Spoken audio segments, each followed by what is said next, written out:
அனைவருக்கும் வணக்கம். இன்னைக்கு prelims and mains point of வியூல என்ன கொஸ்டின்ஸ் இருக்கு அப்படின்னு சொல்லி பார்ப்போம். First one 2025 Asia Pacific economic cooperation summit will be held in அப்படின்னு சொல்லி கேட்டிருக்காங்க. ஸோ எங்க நடக்க போகுது?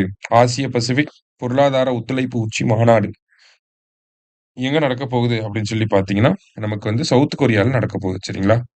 அடுத்தது Google's AI powered data center will be setup in அப்படின்னு சொல்லி கேட்டிருக்காங்க. கூகுளோட ஏஐ மூலயமா இயங்கக்கூடிய தரவு மையம் எங்க வரப்போகுது அப்படின்னு சொல்லி பார்த்தீங்கன்னா, விசாகப்பட்டினத்துல வரப்போகுது. சரியா? அடுத்தது green sea turtles in India are majorly found in Lakshadweep islands. அதாவது லக்ஷதீப்ல வந்து கிரீன் சீ டர்ட்டில்ஸ் வந்து இருக்குன்னு சொல்லுவாங்க. இதே லெதர் பேக் அப்படின்னு சொல்லக்கூடிய டர்ட்டில் வகை இருக்கு. அந்த டர்ட்டில்ஸ்லாம் அந்தமான்ல தான் அதிகமா இருக்கும். Leather back turtles. அடுத்தது ஆலிவ் ரிட்லி டர்ட்டில்ஸ் வந்து இந்தியாவோட ஈஸ்ட் கோஸ்ட் குறிப்பா ஒடிசால வந்து அதிகமா காணப்படும். சரிங்களா?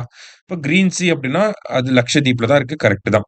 இந்த கிரீன் டர்ட்டிலோட பாப்புலேஷன் வந்து ரொம்ப அதிகமாயிருச்சு. ஓகேங்களா? நம்ம கன்சர்வேஷன் எஃபர்ட்ஸ்னால ரொம்ப அதிகமாயிருச்சு. அதனால என்ன பண்ணியிருக்காங்க?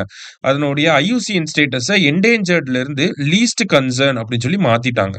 சரியா? அதான் இங்க குடுத்திருக்காங்க. போத் கரெக்ட் அப்படிங்கிறது தான் கரெக்ட் ஆன்சர். அடுத்தது Who among the following is the first Indian to receive IUCN Kenton Miller award அப்படின்னு சொல்லி கேட்டிருக்காங்க. ஐயூசிஎனோட கென்டன் மில்லர் விருதை பெற்ற முதல் இந்தியர் யார் அப்படின்னு சொல்லி பாத்தீங்கன்னா, சொனாலி கோஷ் அப்படிங்கிறவங்க. இவங்க தான் காசிரங்கா நேஷனல் பார்க்கோட டைரக்டரா இருக்காங்க. சரியா?